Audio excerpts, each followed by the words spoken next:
Bueno, buenos días a todos. Estoy muy contento de estar con vosotros. Esta vez no ha pasado tanto tiempo.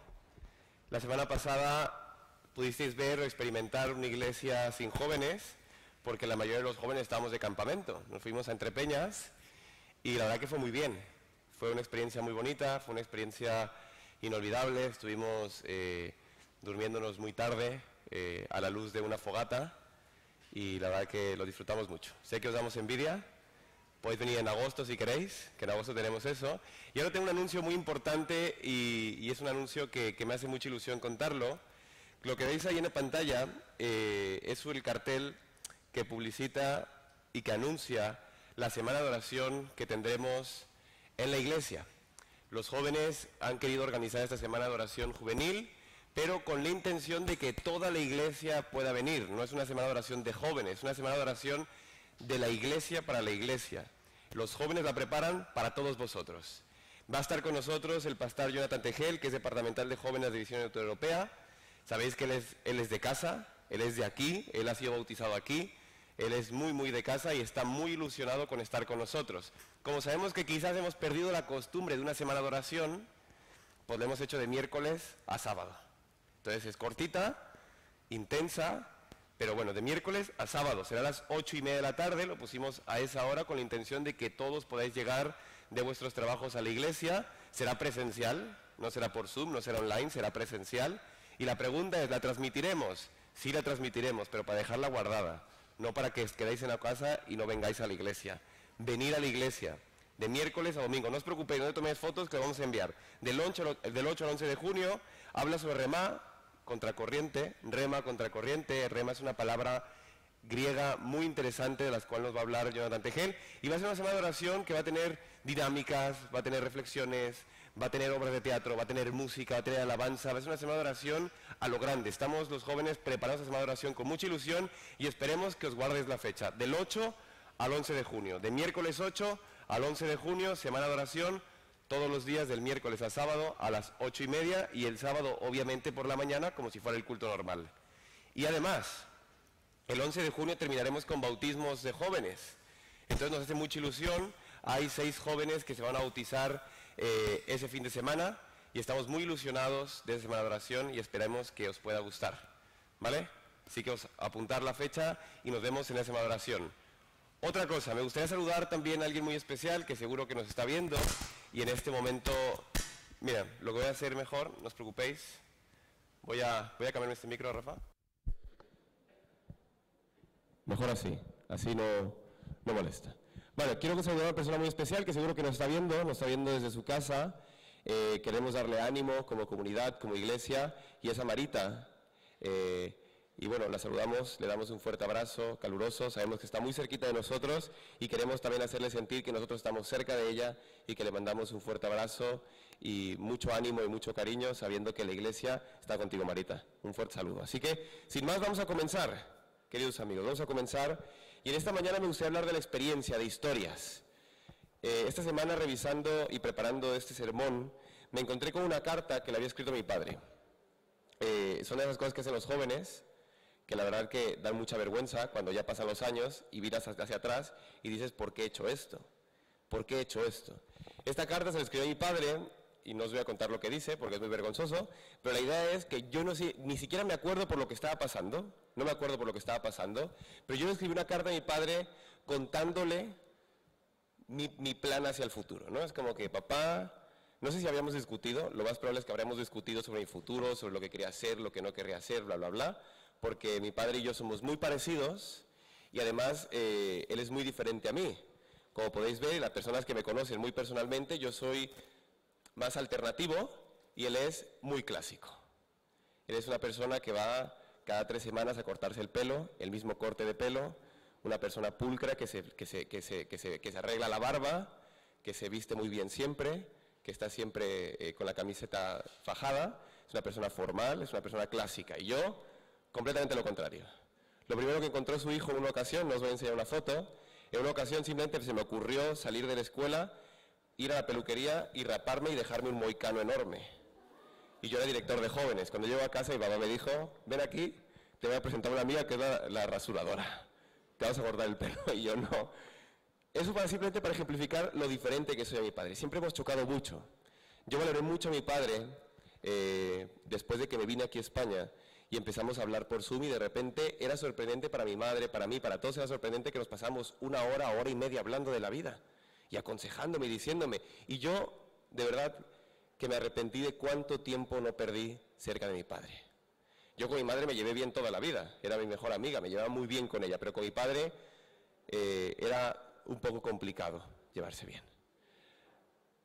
Entonces no sé si habremos discutido por algo y yo le escribí una carta y le decía: papá, no te preocupes que yo tengo una relación formal, donde le contaba de Hannah, yo voy a hacer esto, yo voy a poner esto otro, yo voy a emprender a hacer esto, si no me contratan aquí voy a hacer lo otro. Y yo le contaba a mi padre mi plan perfecto de lo que iba a ser mi futuro. No te preocupes que lo tengo todo controlado.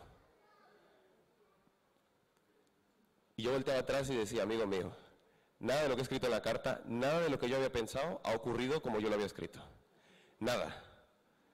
Nada de lo que yo escribí en esa carta, de lo que yo le contaba a mi padre que iba a pasar en mi vida y de lo que yo tenía controlado y en mi imprudencia de mis 19 años en ese momento para decirle: papá, déjame en paz, yo lo tengo controlado, nada de lo que he escrito pasó así. Nada, ¿eh? De hecho había cosas que yo ponía que quería y que juraba que iba a hacer eso y que solo quería eso y que al final las cosas cambiaron. ¿Por qué te cuento todo esto? Porque nuestra experiencia y nuestras historias cada vez son más cuestionadas. La Iglesia durante mucho tiempo ha hablado del poder del testimonio, el poder de la experiencia, el poder de salir aquí y contar una historia hacia todas las personas, o salir fuera y contar una historia, no os preocupéis, contar una historia que pueda cambiar vidas, que pueda transformar la manera de pensar. Vivimos en una sociedad que ahora mismo las historias son cuestionadas porque son subjetivas. Porque quizás Dios en tu vida ha creado algo, pero es completamente subjetivo. A la gente ya no le vale las historias. Porque viene una persona que cree que a través de una planta se ha curado y hace una empresa multinivel con esa planta con la que él se ha curado. Y al final le decimos: bueno, pero eso es tu experiencia. ¿Estás conmigo? Esa es tu experiencia. ¿Por qué me tiene que valer tu experiencia a mi vida? Vamos más allá. Hay una persona que a través de su experiencia ha descubierto una teoría conspiranoica en la cual él cree que las cosas son así, así, así. Bueno, pues es tu experiencia, es tu visión de las cosas. Y nosotros vamos afuera y creemos y queremos que nuestra experiencia transforme a las personas, mientras que en nuestra experiencia las personas pueden decir: bueno, pero eso es tu experiencia. Es completamente subjetivo y puede ser que eso no se repita. Entonces parece que nos dejan desarmados a los cristianos, porque nuestro argumento máximo y final es la consecuencia que tiene Dios en nuestra vida. Por tanto, ¿cómo podemos hacerlo? ¿Qué valor tiene la experiencia y el testimonio en nuestra vida en este momento? ¿Por qué hemos dejado de creer en las historias que reconfortan y que dan ánimo? Porque quizá incluso cuando viene una persona a contarnos aquí el milagro que ha habido en su vida, podemos decir: bueno, eso es tu experiencia, pero a mí no me funciona. ¿Estás conmigo? Vamos a ver una historia. Es una historia que encontramos en Josué y es una historia que me gusta porque la reflexión que nos va a aportar nos habla justamente de esto, los testimonios, de la historia, de la confianza que tenemos, de quiénes somos, a dónde vamos y sobre todo, qué es lo que podemos hacer para poder hablar a las personas de nuestra experiencia con Dios. Y a partir de eso, esa experiencia pueda motivar a otras personas a poder vivirla. Estamos en Josué 3:9 y me gustaría que Josué 3:9 fue una historia que te ayudara a replantearte las cosas y a cuestionarnos de cuál es el valor de la experiencia. Y a partir de esto, nos preguntemos si realmente estamos o no al control. Hace 15 días hablamos de si Dios estaba al control. Pero ahora queremos hablar si nosotros estamos al control de todo. Fíjense lo que dice aquí: Josué dijo a los israelitas: allegaos acá y escuchad las palabras del Señor vuestro Dios. Y añadió: en esto conoceréis que el Dios viviente está en medio de vosotros, que Él echará delante de vosotros al cananeo, al hitita, al heveo, al fereceo, al gergeseo, al amorreo y al jebuseo. Mirad el arca del pacto del Señor, que toda la tierra pasará del Jordán delante de vosotros. Elegid ahora a 12 hombres de las tribus de Israel, uno de cada tribu, y cuando los sacerdotes que llevan el arca del pacto del Señor, Dios de toda la tierra, pisen el agua del Jordán, el agua se partirá, porque el agua que viene de arriba se detendrá de un montón. Me gusta la reflexión de Josué, porque Josué les dice: israelitas, en esto conoceréis que tenemos un Dios viviente. En esto veremos que tenemos un Dios que vive. En esto conocemos que nosotros tenemos un Dios que realmente existe. En esto conoceremos que realmente Dios está presente en mi vida. Vamos a ver otro texto bíblico que lo que hace es exponer nuestra fe, exponer si creemos o no creemos. Justamente está en el Sermón del Monte y dice lo siguiente. Estamos en Mateo 6, del 25 en adelante, y quiero leerte estas palabras en esta mañana. Dice lo siguiente: por tanto os digo, no os preocupéis por vuestra vida, qué haréis de comer o de beber. Se lo sabéis de memoria, ¿no? Ni por vuestro cuerpo, que habéis de vestir. ¿No es la vida más que el alimento y el cuerpo más que el vestido?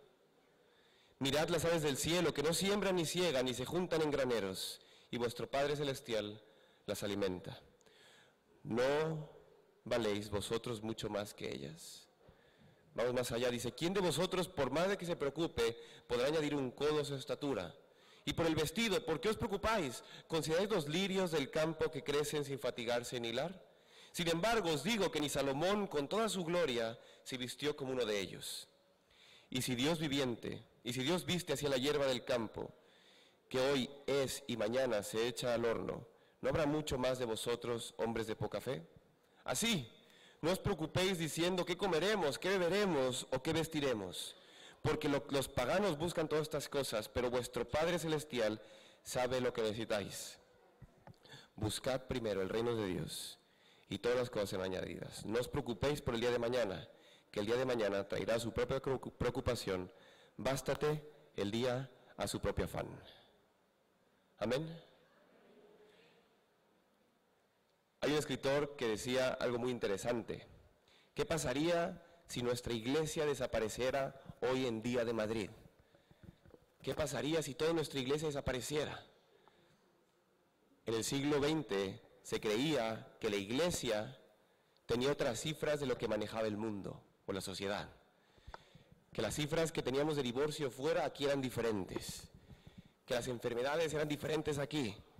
Que las familias que se rompían fuera eran diferentes en la iglesia.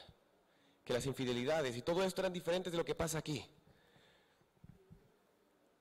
Y de repente también vemos que la enfermedad que más acosa en nuestros tiempos es el estrés y la ansiedad. Problemas que están a la orden del día entre nosotros. Y parece que solo pasan ahí fuera, pero que no, aquí dentro no pasan, ¿verdad? ¿Verdad? Aquí no pasa, ¿no?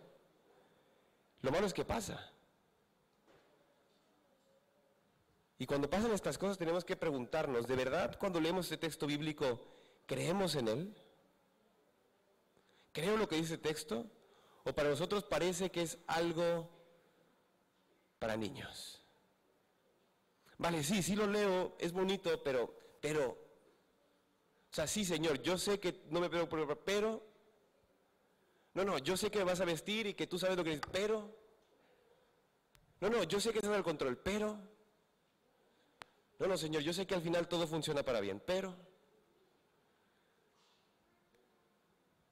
y en nuestra vida tenemos este texto bíblico que interpela nuestra fe, que te dice, amigo, no te preocupes por el día de mañana, porque el Señor sabe lo que necesitas. Josué le dijo al pueblo de Israel, en esto veréis que tenemos un Dios viviente. En esto podréis experimentar que tenemos un Dios viviente. Porque estas personas que leemos en la historia de Josué, quizás escucharon de Moisés, quizás muchas de estas generaciones escucharon de Moisés, escucharon cómo se abrió el Mar Rojo.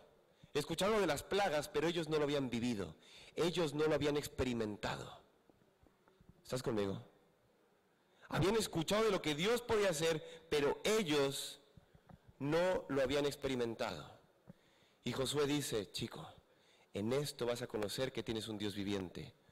Cuando pongas los pies en el agua, cuando los sacerdotes se mojen los pies, se detendrá el agua y todo el pueblo pasará hacia Jericó. Y esta historia nos puede parecer fantasía. Esta historia nos puede parecer algo irrepetible. Esta historia nos puede parecer que es algo que pasó en el pasado y ya está. Y que estas historias no están dotando a nuestra fe, a nuestra confianza de herramientas para poder avanzar. La experiencia que vivieron esas personas fue una experiencia importante. La misma experiencia que nosotros tendremos que vivir. Pero querido amigo, si realmente no vemos a Dios en nuestra vida, entonces estamos aquí en vano. Si realmente no experimentamos a Dios y no nos da calma y paz, entonces estamos aquí en vano. Pero ojo al dato, esto quizá no vaya a pasar de un abrir y cerrar de ojos. Quizás esta preocupación de la que estamos hablando y este cuidado de lo que estamos hablando, hoy se puede manifestar de diferentes formas. Se puede manifestar por medio de pedir ayuda a la comunidad, a un profesional, porque no sabemos controlar la ansiedad por el día de mañana. Porque la vida se nos hace bolita y no podemos controlar la ansiedad que tenemos por dentro de la incertidumbre de nuestro futuro.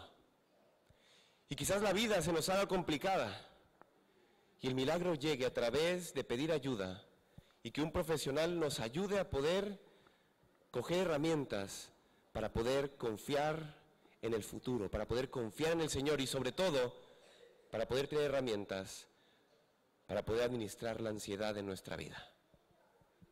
Pero no solamente eso, sino que esto nos tiene que dotar de fe de que el Señor nos va a acompañar, no importa lo que pase. Y quizá te suena muy simplista lo que estoy diciendo, y quizá es muy separado del discurso que muchas veces te he predicado. Porque yo mismo, queridos amigos, esta semana me pasó algo muy interesante e impresionante. Con la terapeuta a la que estoy asistiendo, ella me preguntó algo que me desarmó por completo, y se lo conté a los jóvenes y te lo quiero compartir a ti. Me dijo, ¿realmente confías en Dios? Ella no es cristiana. Y me dijo, ¿realmente confías en Dios? ¿Tienes fe? ¿Por qué si tienes fe quieres controlarlo todo? ¿Por qué si tienes fe quieres tenerlo todo bajo control y nada se te escapa de tus manos? ¿Por qué si tienes fe y confías en Él, no te dejas descansar en Él y estás con esta autoexigencia constante? Me dice, quizá tengas fe de lengua para afuera. Y en ese momento me sentí como David cuando llegó Natanael el profeta y le dijo, amigo, hay una historia. No lo sé, ¿eh? Y le pregunta, bueno, vamos a ese hombre y vamos a matarlo. Y dice, David, tú eres ese hombre. Tú eres ese hombre. Querido, nosotros podemos seguir por inercia aquí en esta iglesia. Y la pregunta es, ¿realmente confías en Dios? ¿Realmente depositas tu vida en Él y te dejas descansar? ¿Realmente haces tu parte, pides ayuda, sales a entregar currículums y después descansas de que todo llegará y que van a ocurrir las cosas?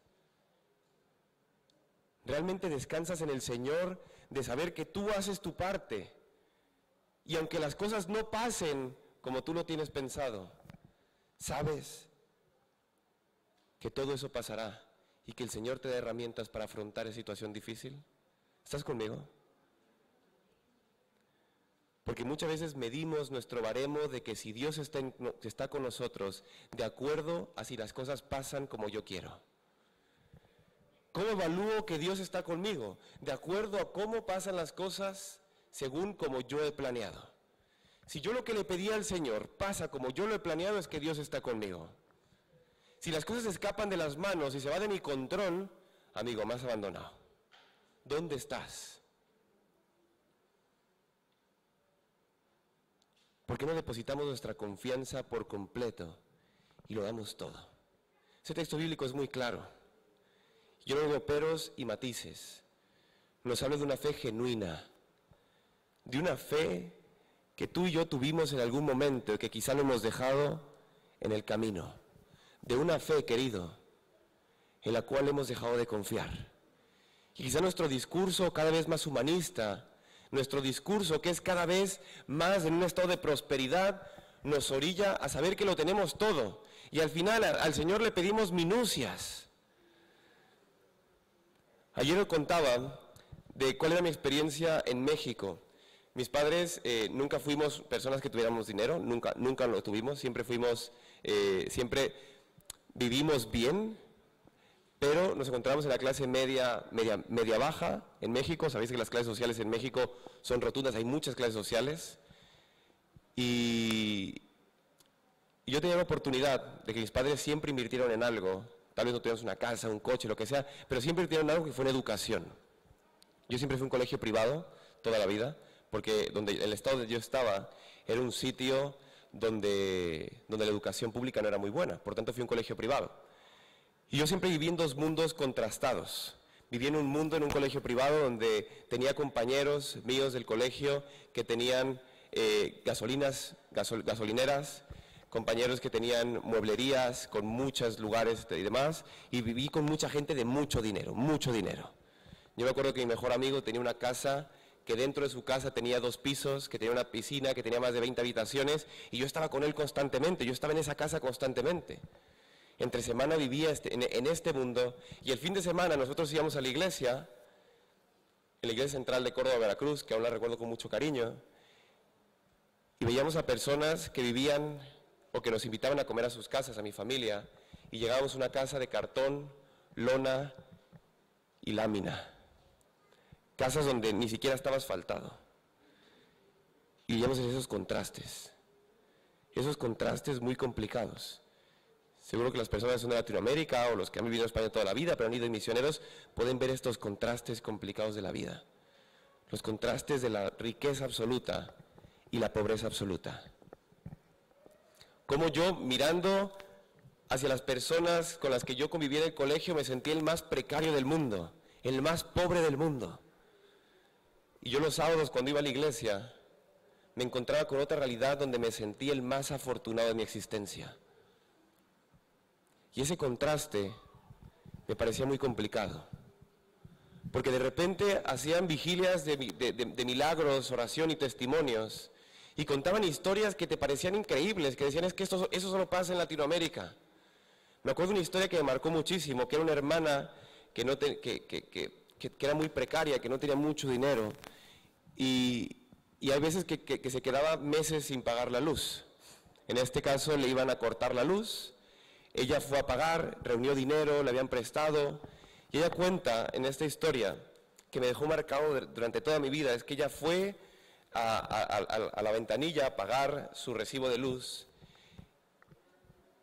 y fue y le dijo, oye, mira, vengo a pagar mi recibo de luz, le dijo su casa, le dijo tal, le dijo, no, ya está pagado. Oye, pero ¿cómo que está pagado? Si hace poquito me habéis llamado para decirme que me lo ibas a cortar porque no estaba pagado, me habéis llamado hace 3 días, no, está pagado. ¿Pero cómo que está pagado? Y esta persona, esta hermana, convencidísima de que el Señor había actuado en su vida. Esas historias que marcan vidas. Y quizás esto, hermanos, y estos milagros podemos dejarlo, podemos pensar en este estado de prosperidad donde vivimos. Quizás estos milagros solo pasen en la precariedad y en Latinoamérica. Pero aquí no pasan, ¿no? Si aquí lo tenemos todo. Y parece que ese Dios viviente aquí no se manifiesta. Parece que ese Dios viviente de milagros, parece que aquí donde estamos, aquí no pasa. Se ha quedado allá. Y nos tenemos que preguntar, o pasan 2 cosas, o nosotros somos carentes de fe, o ellos tienen mucha fe. O allí pasan ciertas cosas por la precariedad y aquí no pasan porque en realidad ya lo tenemos todo. Queridos amigos, quizás nosotros tenemos la oportunidad de tener un estado de prosperidad, de tenerlo todo. Tenemos la oportunidad de vivir en un lugar donde podemos salir a la calle a caminar y sentirnos seguros, donde podemos ir al médico y saber que nos van a atender, no importa nuestra enfermedad. Quizás podemos venir a nuestra casa y saber que tendremos pan y comida para comer, y que el sueldo que recibo mes a mes me alcanza, que quizás llego poco, pero estoy bien. Sé que mi hijo tiene una educación buena, pública, gratuita, donde puedo acceder. Y estamos aquí, queridos, teniéndolo todo, pero aún el Señor sigue actuando. Aún el Señor sigue actuando. ¿Dónde está Dios en este momento de felicidad? Finalmente ahí está, en los momentos de felicidad y tranquilidad que tenemos. ¿Dónde está Dios en estos momentos de placer, donde lo tengo todo? Justamente está aquí, porque te trajo hasta acá. ¿Estás conmigo? Ahora, eso no significa que no tengamos problemas, eso no significa que tengamos que voltear a Latinoamérica o a cualquiera de estos lugares complicados donde pasan cosas muy duras y tengamos que simplemente decir, bueno, mis problemas no son problemas comparados a los otros. Tenemos problemas, nos duelen cosas, tenemos ansiedad, la vida a veces nos viene con vicisitudes y con problemáticas. A veces nos encontramos tristes, nos encontramos mal. Y en ese momento, queridos hermanos, cuando vemos al Dios viviente, en el día a día, en los pequeños detalles, porque Dios se sigue manifestando aquí. Pero quizás en este estado de bienestar estamos tentados a tratar de controlarlo todo. Que en este estado de bienestar estamos tentados a que todo lo que pasa está bajo el control de mis manos. Y me puedo sentir que yo tengo el control. Y el chasco es grande, queridos amigos, porque es muy sencillo cuando vives en precariedad. Se puede decir sencillo, no es sencillo, es muy complicado, pero es prácticamente fácil acudir a esto, porque sabes que tu mañana no lo controlas, porque sabes que quizás mañana no sabes lo que vas a comer realmente. Y vivir con fe en esos lugares, quizás no es una opción, sino una obligación para poder seguir adelante. ¿Estás conmigo? Pero aquí en estos lugares, estamos completamente al otro extremo. Tenemos la opción de abandonarlo porque creemos que tenemos todo el control. La historia de Josué me gusta porque nos habla de las palabras de un profeta que les dice, vamos a cruzar ese río. Y quizá la gente decía, tú estás loco, brother. ¿Cómo vamos a cruzar este río? Y dice, cuando los pies de los sacerdotes se mojen, el río se partirá en dos y podremos cruzar. Pero hace falta mojarse los pies. Hace falta mojarse los pies. Hace falta creer.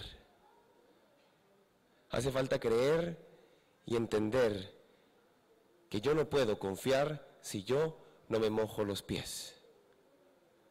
Y dar ese salto de fe es importante en mi vida. Escúchame. Quizás estás pasando por momentos complicados. La semana pasada vivimos un momento muy bonito con Douglas, y ahora me acuerdo. Douglas estuvo orando muchas semanas por un trabajo y de repente la semana pasada nos contó, estábamos en el campamento, en la fogata, y lo recuerdo con mucho cariño, porque de repente Douglas nos contó que tenía una entrevista de trabajo muy pronto y todos aplaudimos y nos llenamos de alegría y gozo, porque el Señor sigue actuando. Pero hay que mojarse los pies, hay que confiar. Porque de lo que nos habla Mateo, y esta tranquilidad de la que nos habla Mateo, nos habla de esa confianza absoluta que tenemos que tener en el Señor, de que a pesar de que las cosas no salgan como lo hemos planeado, sabemos de que Dios está al control. Esta es la única batalla, queridos amigos, que tenemos que perder para poder ganar. Esta es la única batalla donde tenemos que perder el control de todo para poder ganar. Y no estoy hablando que no planeemos las cosas. No estoy hablando de que no hagamos un análisis, una planeación y que no intentemos y nos esforcemos para que la vida nos salga y para que tratar de que trabajemos, que ahorremos, que tengamos una planificación, una buena mayordomía de nuestro tiempo, de nuestro dinero. Por supuesto que tenemos que hacerlo.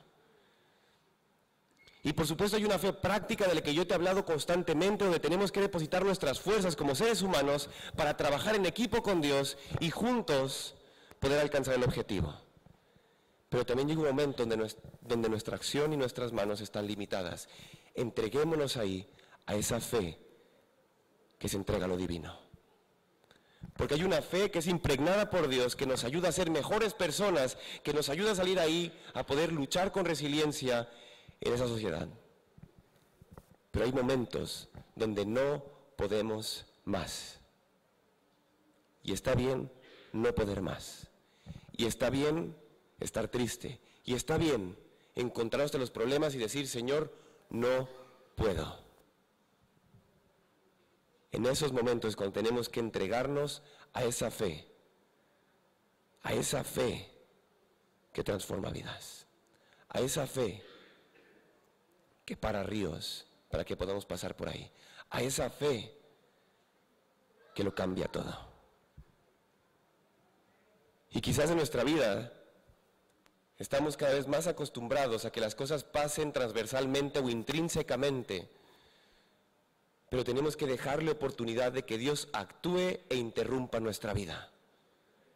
Y no estoy hablando de una fe infantil, no estoy hablando de una fe simplista, sino estoy hablando de una fe genuina, una fe que hace su parte, pero que también sabe cuándo es la parte de Dios, que también sabe que la divinidad está para poder interrumpir su vida y generar milagros.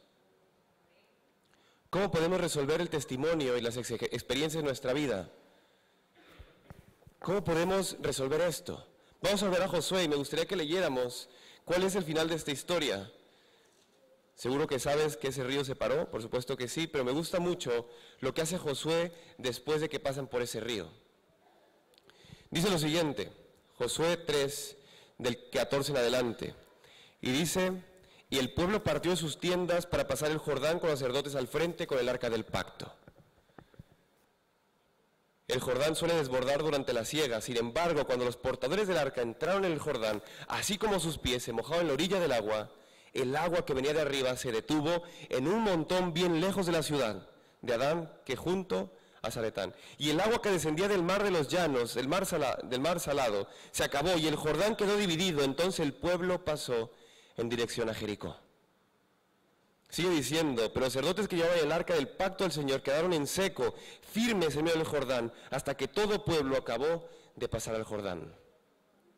Cuando toda la gente terminó de pasar al Jordán, el Señor dijo a Josué: toma 12 hombres del pueblo, uno de cada tribu, y diles: tomad de en medio del Jordán, del lugar donde están firmes los pies de los sacerdotes, 12 piedras, pasadlas con vosotros y ponedlas donde paséis la noche.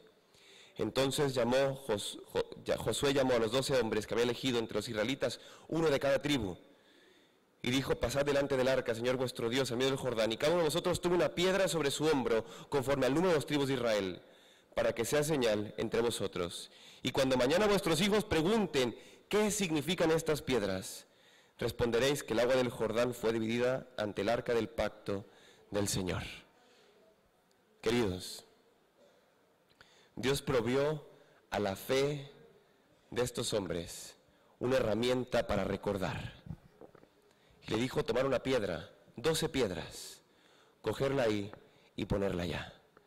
Me encanta la historia de Josué, porque Josué mismo, el escritor bíblico que escribe esto, incluso quiere hacer más impresionante el milagro y dice: este río se desbordaba y este río lo paramos con la fe que tuvimos en Dios. Y me encanta porque los sacerdotes que pusieron los pies en el agua, cuando el Jordán paró, dice que se quedaron firmes mientras que todos pasaban.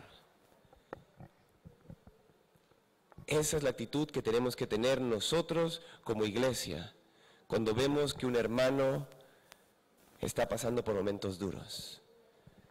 Muchas ocasiones tenemos que ser nosotros el vínculo de protección para las personas que lo están pasando mal. Tenemos que ser la firmeza en la vida de las personas cuando la fe le está faltando. Nuestro llamado, querido hermano, es que si estamos preparados, mojemos nuestros pies y los mantengamos firmes ante alguien que nos dice que está dudoso si seguir o no en el camino. En esos momentos duros que alguien te esté contando, mantente firme y cuéntale historias de fe. Lo que hace el Señor con ellos es impresionante, porque dice tomar 12 piedras, cogerlas, tirarlas para allá. Y esas 12 piedras, cuando pregunten vuestros hijos, ¿qué hacen aquí?, le contaréis que el río Jordán se paró. ¿Qué hacemos con la experiencia del testimonio? Es verdad que las historias son subjetivas, pero querido amigo, hay algo que no es subjetivo, cuando la gente puede experimentar en ti el cambio del que tú le estás hablando. Cuando tú vas con una persona y sabe, te conoce, ve en tu vida lo que estás expresando, querido amigo, no hay mayor historia de la que puedas contar. Cuando él ve que en ti vienen los problemas, y no es que los ignores, sino que ante esos problemas tú gestionas con herramientas, con resiliencia, que pides ayuda, que tienes una comunidad que te ayuda a estar firme, es la mejor forma de predicar lo que nosotros estamos haciendo aquí.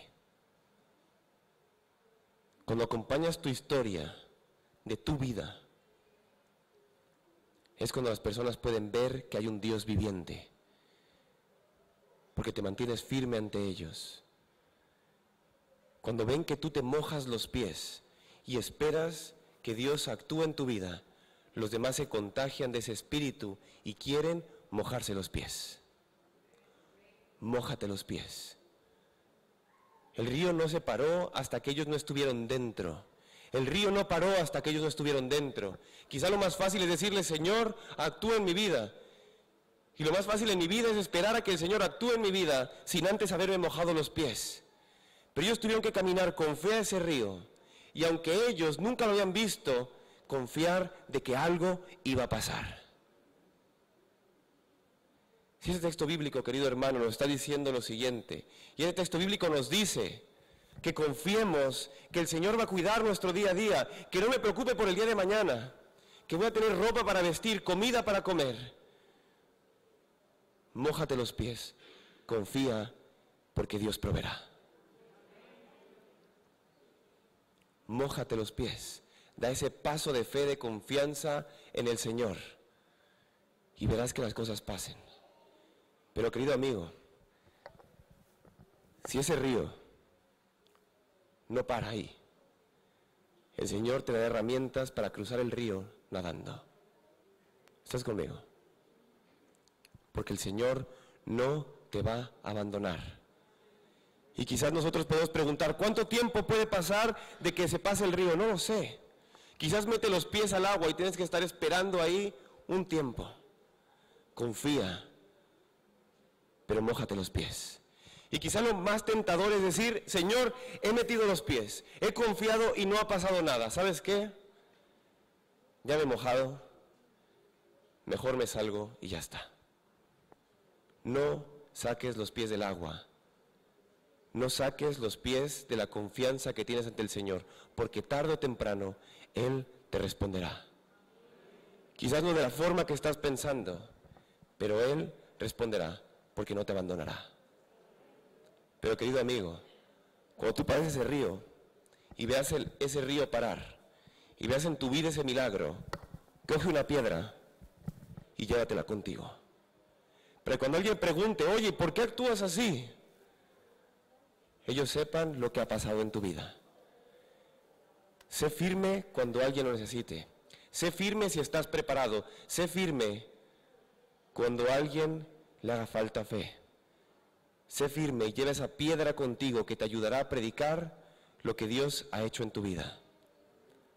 Hay una forma de ver si Dios es el Dios viviente, querido amigo, que es ver si realmente Dios está haciendo cambios en tu vida, prácticos, del día a día.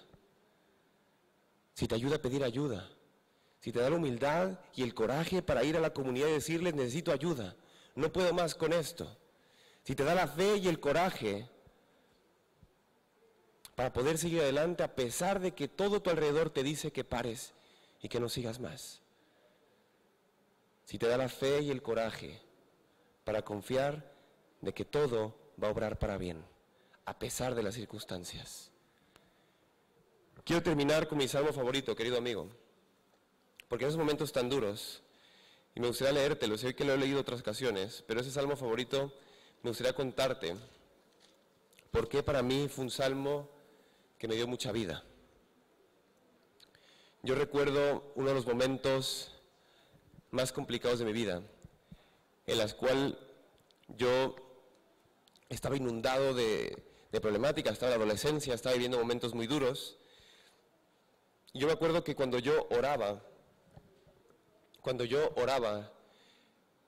siempre venían imágenes de oscuridad y demás, y no podía mantenerme con los ojos cerrados. Había vivido una experiencia muy complicada, y yo le pedí al Señor en ese momento, y le dije, Dios, ayúdame a olvidar. No se lo pedí una vez, no se lo pedí 2 veces, se lo pedí 3, 4, 5 veces, no lo recuerdo, pero yo en oración me arrodillaba y le decía, Señor, ayúdame a olvidar. Esta semana, una persona completamente externa me hizo recordar ese momento y darme cuenta que esa fe genuina oró con todo su corazón y le dijo, Señor, ayúdame a olvidar.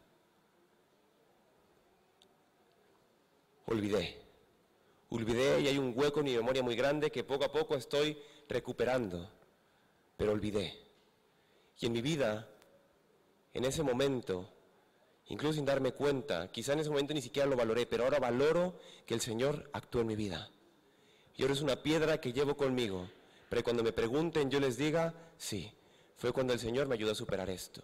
En esos momentos tan duros, yo me acuerdo que tenía un sueño que era constante, un sueño en el cual yo luchaba con una persona que no podía vencer. Yo luchaba con una persona en la cual, a pesar de yo pegarle, a pesar de yo hacer lo que le hiciera, esa persona siempre se mantenía. Yo cada vez tenía menos fuerza, no podía, no lo lograba. Y hace muy poquito tuve ese mismo sueño, y en ese mismo sueño, es mi experiencia, en ese mismo sueño, aparentemente esa persona a la cual yo estaba tratando de vencer, estaba a punto de vencerlo. Y yo recordaba que cuando yo tenía ese sueño, en medio de la noche yo me despertaba y leía este salmo.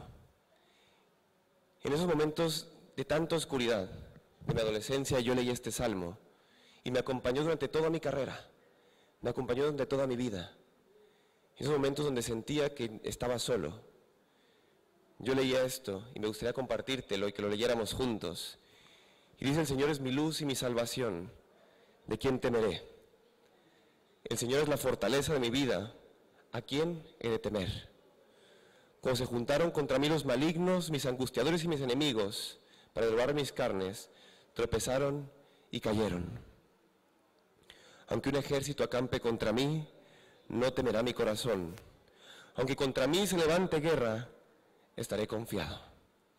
Una cosa he demandado del Señor, que esta buscaré, que yo esté en la casa de Dios todos los días de mi vida, para contemplar la hermosura del Señor e inquirir en su templo. Escúchame, porque Él me esconderá en su morada en el día del mal, me ocultará en lo reservado de su pabellón y me pondrá en lo alto sobre una roca. Entonces alzará mi cabeza sobre los enemigos que me rodean y yo sacrificaré en su templo sacrificios de júbilo, cantaré y salmearé al Señor. Señor, oye mi voz cuando a ti te clamo, ten misericordia de mí y respóndeme. Cuando tú dices, busca mi rostro, mi corazón responde, tu rostro buscaré. David dice, no escondas tu rostro de mí, no rechaces a tu siervo con enojo. Has sido mi ayuda, no me dejes ni me desampares, Dios de mi salvación. Escúchame por favor, aunque mi madre y mi padre me dejare, el Señor me recibirá. Enséñame, Señor, tu camino y guíame por senda de rectitud a causa de mis enemigos. No me entregues a la voluntad de mis adversarios, porque se han levantado contra mí testigos falsos que respiran crueldad. Confío que veré la verdad en el Señor, en la tierra de los vivientes. Espera en el Señor, esfuérzate y alienta tu corazón. Espera en el Señor. En esos momentos tan duros, queridos, esas palabras para mí eran vida. Porque por medio del arte, yo encontraba cómo el Señor me hablaba. y me decía, espera, espera. Aunque tu padre y tu madre te abandonaren, el Señor con todo eso te recogerá. Aunque acampen ejércitos contra ti, aunque tus demonios, aunque tus problemas, tus traumas, tus vicisitudes acampen contra ti, con todo eso mi corazón estará confiado. Es tiempo, queridos, de que podamos coger nuestra piedra, recordar las piedras que el Señor ha juntado en nuestro camino y poder con ellas recordar cuál ha sido las experiencias de las que el Señor nos ha ayudado y nos ha sacado. Cuántos ríos no hemos pasado, cuántos problemas no hemos dejado atrás. Pero sobre todo que recordemos que Dios es un Dios viviente, que Él sigue ahí. No temas, esfuérzate y aliéntate, espera en el Señor, que Él responderá. Dios te bendiga. Para terminar, me gustaría dedicarte esas palabras. El Señor te bendiga y te guarde. El Señor te ilumine con su rostro y te conceda su gracia. El Señor te mire con agrado y te dé paz. Dios te bendiga y el Señor va a responder.